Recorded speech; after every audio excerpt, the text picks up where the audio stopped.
ச்சே, அவசரப்பட்டோமே. டிவிக்கு ஓட்டு போட்டு பெரிய தப்பு பண்ணிட்டோம்.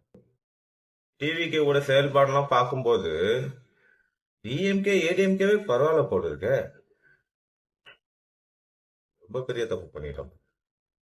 இப்படிதான் மக்கள் சொல்லணும்னு இப்ப இருக்க கட்சிகள் எதிர்பார்க்கறீங்கன்னா அதற்காகத்தான் இவ்வளவு செயல்பாடுகளை அவதூறுகளை பரப்புறீங்கன்னா தயவு செஞ்சு மாத்திக்கோங்க. ஏன் அப்படின்னா உங்களை பத்தி தெரியறதுக்கே எங்களுக்கு 75 வருஷம் எடுத்துருச்சு. டிவிகே கட்சி இப்பதான் வந்திருக்கு, ஒரு 50 நாள் தான் ஆட்சியில இருக்காங்க. அதுக்குள்ள அவங்க மேல ஒரு அலையன்ஸை வச்சு மக்கள் அவங்க மேல ஒரு முடிவுக்கு வரணும்னு நீங்க எதிர்பார்க்கறீங்கன்னா தப்பு இல்ல. தயவு செஞ்சு செய்யாதீங்க.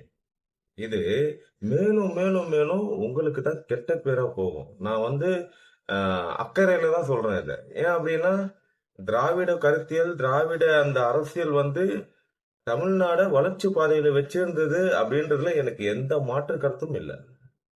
ஆனா மக்கள் ஒரு மாற்று அரசியல், இந்த அரசியல் இப்போதைய தேவை அப்படின்னு ஒரு முடிவு எடுத்து ஒரு ரிசல்ட் கொடுத்திருக்காங்க.